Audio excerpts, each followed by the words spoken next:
Autism एक सतरंगी छतरी की तरह है, जिसको हम इंग्लिश में स्पेक्ट्रम कहते हैं, कि वो एक सतरंगी छतरी की तरह है। जिस तरह उसके नीचे काफी सारे ऑटिज्म स्पेक्ट्रम डिसऑर्डर के नीचे काफी सारे डिसऑर्डर उसके अंदर शामिल होते हैं।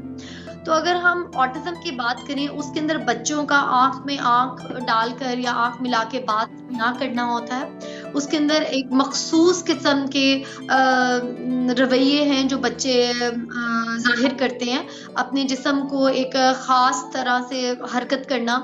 अगर गोल गोल घूम रहे हैं तो घूमते ही जा रहे हैं, अगर किसी चीज की तरफ देख रहे हैं तो काफी देर उसकी तरफ देखते जा रहे हैं। किसी दरख्त को अगर वो बच्चा देख रहा है तो आपके लिए वो एक दरख्त है, लेकिन हो सकता है कि उस दरख्त के ऊपर चलता हुआ कोई कीड़ा उस बच्चे को नजर आ रहा है और वो सिर्फ उसकी सारी की सारी जितनी अटेंशन है वो उस कीड़े के ऊपर जा रही है।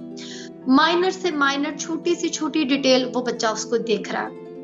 इसके अलावा बात करने के अंदर इन बच्चों को बहुत ज्यादा दिक्कत पेश आती है। अल्फाज होते हैं, बहुत कम होते हैं, बाजुकात बेमानी अल्फाज होते हैं या वो आपको बता नहीं सकते। और देखिए, अगर वो बच्चा बात उस तरह से नहीं कर पाता तो वो कैसे बताएगा आपको। अगर एक नौमौलूद बच्चा होता है, उसने दूध पीना है तो वो माँ को कैसे बताता है, वो रो के बताता है। तो वो उसके बोलने का जो अंदाज है वो रोना है उस वक्त कि वो रो के माँ को बता रहा है, माँ समझ जाती है अच्छा रो रहा है, इसको भूख लगी है, इसने दूध पीना है। इसी तरह से जो ऑटिज्म के शिकार बच्चे होते हैं, ये इनके मुख्तलिफ रवैये होते हैं। रोना शुरू कर दिया, चीखें मारना शुरू कर दी, अपने आप को मारना शुरू कर दिया, अपना सर दीवार में या नीचे जमीन पर या इस तरह करना शुरू कर दिया, अपने आप को गिराना शुरू कर दिया। तो हम उसको उन रवैयों को बहुत और तरह से हमारी सोसाइटी में देखा जाता है कि ये पता नहीं इस बच्चे को क्या है, ज़हनी तौर पे माजूर लफ्ज उनके लिए इस्तेमाल किया जाता है।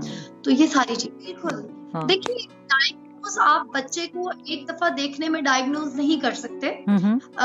जैसे मेरा भी एक्सपीरियंस है, आपका भी तजर्बा है, यूएस में आप रह रहे हैं, आपको पता होगा कि इतनी जल्दी वहां पर बच्चों को डायग्नोज नहीं कर सकते हैं। यहाँ पर आप किसी भी चले जाएं माहिर नफ्सियात के पास या किसी डॉक्टर के पास चले जाएं, आपके बच्चे को लेबल करने में उनकी एक मीटिंग ही काफी होती है। आप ऐसे बच्चे को लेबल नहीं कर सकते। पेरेंट्स को ये बताना जरूरी है, जो आप कह रही हैं कि आप ऐसे माहिर के पास जाएं, अगर वो फौरन लेबल कर दे तो आप थोड़ा सा उसको सोचें कि ये ऐसा नहीं हो सकता जब तक वो उसको ऑब्जर्व ना करे, जब तक उसका पूरा कोई टेस्टिंग ना करे। तो आप उससे मोहतात रहें अगर कोई आपको ऐसा एक्सपर्ट मिल जाए जो यूं कहे। ठीक है, एक तो ये भी एक पेरेंट्स को आप कह सकती हैं। जी देखिए, हफ्तों की ऑब्जर्वेशन लगती है इसमें। अगर हम उसको ऑब्जर्व करेंगे, हम बच्चे के एक एक रवैये को देखेंगे, जानेंगे, उसको परखेंगे, तभी हमें पता चलेगा। एक जैसा मैं प्रोफेशनल हूँ, मेरे पास कोई आता है, अपना बच्चा लेके आता है, उस बच्चे के लिए मैं भी नई हूँ, उसने मुझे पहली दफा देखा है, उसका मेरे साथ रवैया चेंज होगा, हमारे बाकी बच्चों का भी चेंज होता है। वो भी किसी के साथ इतनी जल्दी कंफर्टेबल नहीं होते।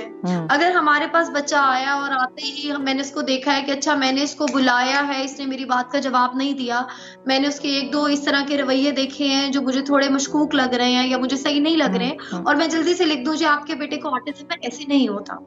हफ्तों की ऑब्जर्वेशन, आपने उस बच्चे को देखा, आपने उसके रवैये देखे, आपने मुख्तलिफ जगहों पर सेटिंग्स उसकी चेंज करके और कमरों के अंदर उस बच्चे को ऑब्जर्व किया, फिर जाके रिपोर्ट बनती है। इतनी जल्दी रिपोर्ट नहीं बन सकती। सही है, बहुत शुक्रिया, ये बहुत इंपॉर्टेंट पॉइंट है मेरा ख्याल है।